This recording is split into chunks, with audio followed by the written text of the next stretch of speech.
नमस्कार मित्रों, मैं पंडित संदीप दुबे आज एक विशेष सूचना आप सभी को के सामने प्रस्तुत करने जा रहा हूँ, जो कि सभी के दिमाग में यह चल रहा है कि इस बार हम 15 अगस्त को कृष्ण जन्माष्टमी मनाएं या 16 अगस्त को। तो आप सभी को एक बात क्लियर कर देना चाहता हूँ कि इस बार हम लोग 16 अगस्त के दिन कृष्ण जन्माष्टमी का त्योहार बड़े धूमधाम से मनाएंगे। और कृष्ण जन्माष्टमी के दिन हमें किस बातों का हमेशा ख्याल रखना चाहिए, इसके बारे में एक विशेष सूचना है। कृष्ण जन्माष्टमी के दिन हमें सुबह ही उठकर सबसे पहले स्नान कर भगवान का ध्यान देना चाहिए और भगवान से क्षमा याचना मांगना चाहिए कि हे भगवान, हम आपके चरणों के दास हैं, बालक हैं, पुत्र हैं।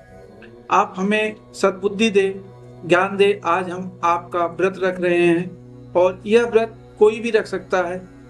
10 साल के ऊपर के सभी बच्चे यह व्रत रख सकते हैं। वैसे यदि छोटे बच्चे रखना चाहें तो वो भी रख सकते हैं। सभी माताएं रख सकती हैं, सभी बहनें, सभी पिताजी, सभी लोग यह व्रत को रख सकते हैं। इस व्रत में विशेष ध्यान यह देना चाहिए कि भगवान कृष्ण की हमेशा स्तुति करते रहना चाहिए। हरि कीर्तन मन में गुनगुनाते रहना चाहिए सुबह से लेकर शाम तक।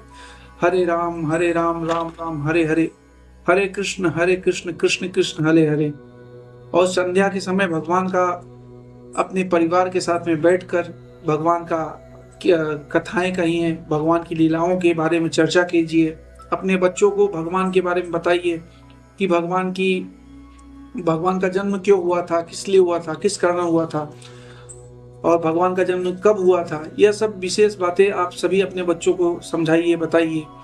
और भगवान को वैसे तो 56 प्रकार के भोग लगते हैं भगवान श्री कृष्ण को, और मूल 8 कम से कम भगवान को 7 प्रकार के हम व्यंजन चढ़ाएं तो भगवान बहुत प्रसन्न होते हैं। उसमें से सबसे बड़ा व्यंजन उनका होता है मक्खन और मिश्री। भगवान श्री कृष्ण को बचपन से ही मक्खन और मिश्री का बहुत शौक था। वो गोपियों का हांडी फोड़कर मक्खन चुरा के खाते थे, इसीलिए उन्हें माखन चोर भी कहा जाता था। भगवान कृष्ण की बाल लीला एक अपरंपार थी। भगवान कृष्ण बाल लीला में बहुत ही लोगों को आकर्षित करते थे, तो इसके लिए उनका नाम माखन चोर भी पड़ा। और भगवान को मेवे का भी प्रसाद बहुत ही पसंद है और भगवान को मेवे का प्रसाद भी चढ़ाया जाता है। और मूल रूप से भगवान को इस दिन धनिया का पंजरी, घर में धनिया को भूंजकर उसकी पंजरी बनाए तो भगवान उसे बहुत ही भाव से, श्रद्धा से ग्रहण करते हैं। और पंचामृत भगवान को चढ़ाएं। साथ ही शहद भगवान को बहुत ही प्रिय है। खीरा एक बहुत विशेष है कि इस दिन कम से कम भगवान को खीरे का भोग जरूर लगाएं। और तुलसी का पत्र, जो कि भगवान को बहुत ही प्रिय है। बिना तुलसी के पत्र के भगवान कोई भी भोग स्वीकार नहीं करते। आप जो भी भोग लगाओ उसमें जरूर तुलसी का पत्र आप रखिए। उसके साथ में आप बाकी फल फूल जो भी आप घर में चीज बनाना चाहते हो वो बना सकते हो। और भगवान का 56 भोग आप लगाकर अपने सभी बंधु बांधवों के साथ में भगवान का हरि कीर्तन करो। रात को 12 बजे भगवान का जन्म होता है। भगवान का जन्म उत्सव आप मनाओ। उसके पहले भगवान को पूरी तरह से आप तैयार कर दो। भगवान को सर्वप्रथम आप गंगा जल से स्नान कराओ।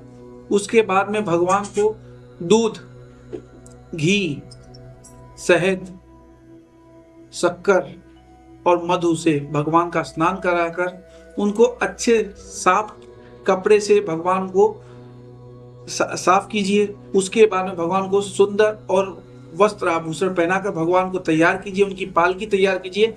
और ठीक 12 बजे भगवान का जन्म उत्सव मनाइए और भगवान की जय जयकार कीजिए। सर्वप्रथम बोले आल की पाल की जय कन्हैया लाल की, हाथी घोड़ा पाल की जय कन्हैया लाल की। इसके बाद भगवान श्री कृष्ण का ध्यान दीजिए और भगवान श्री कृष्ण का नमन कीजिए।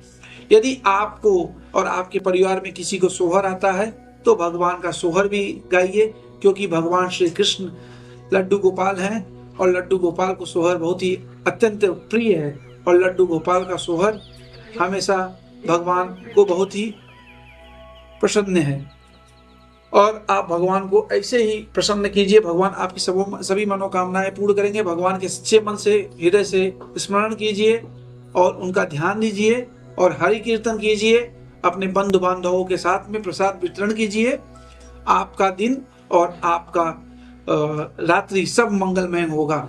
बोलिए हरे कृष्ण कृष्ण कृष्ण हरे हरे।